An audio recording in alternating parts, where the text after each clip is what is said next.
Le hasard peut-il bien faire les choses? Thèse. Le hasard multiplie à l'infini les possibilités d'innovation. L'homme et la nature en tirent le meilleur parti. Antithèse. Ce qui dépend du hasard ne dépend pas de l'intelligence. Toute volonté humaine ou divine exclut le hasard.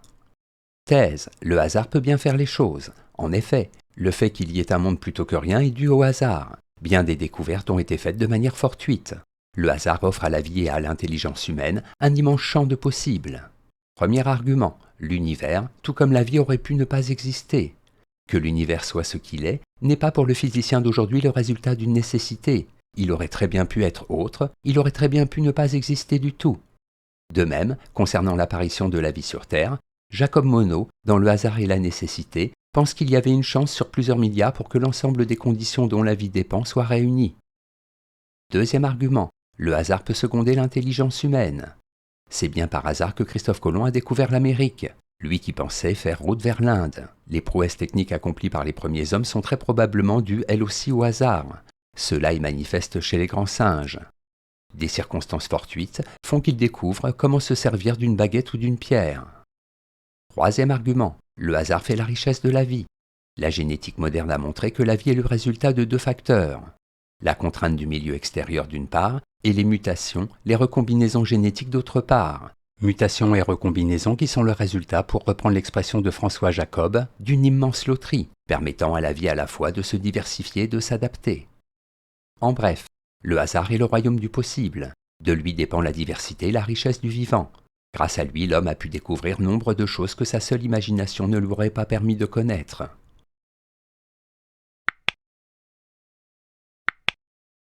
Antithèse. Le hasard ne peut pas bien faire les choses. En effet, rien de ce qui existe n'est le fruit du hasard. La notion de hasard a pour seule origine l'ignorance de l'homme.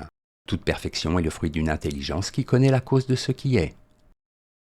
Premier argument. Ce qui existe est déterminé. Pour une intelligence qui connaîtrait toutes les forces dont la nature est animée, écrit Pierre-Simon Laplace dans Essai philosophique sur les probabilités, rien ne serait incertain, et l'avenir comme le passé serait présent à ses yeux.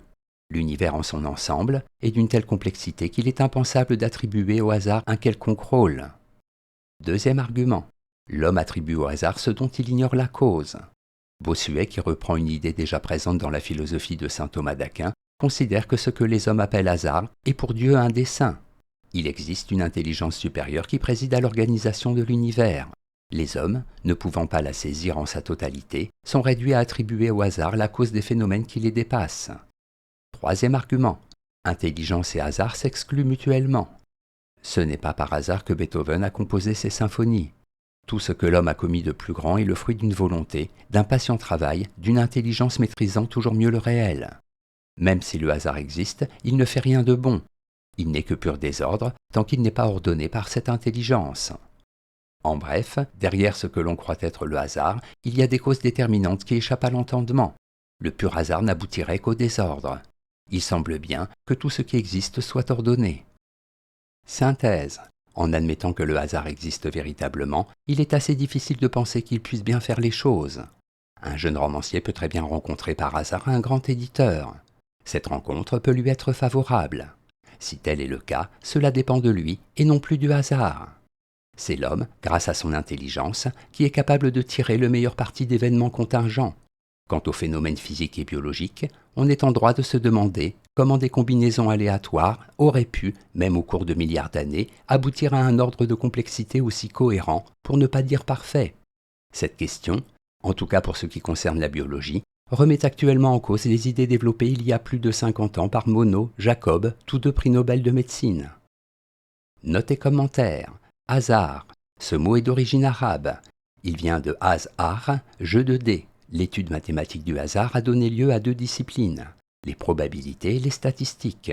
Toutefois, nul ne peut dire à ce jour si un lancer de dés ne serait pas lui-même déterminé par des paramètres, des facteurs, qui échapperaient à toute approche scientifique objective.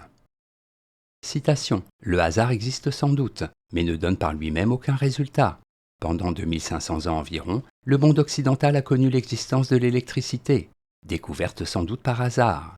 Mais ce hasard devait rester stérile jusqu'aux efforts intentionnels et dirigés par des hypothèses, des Ampères et des Faraday. Claude Lévi-Strauss, Race et Histoire.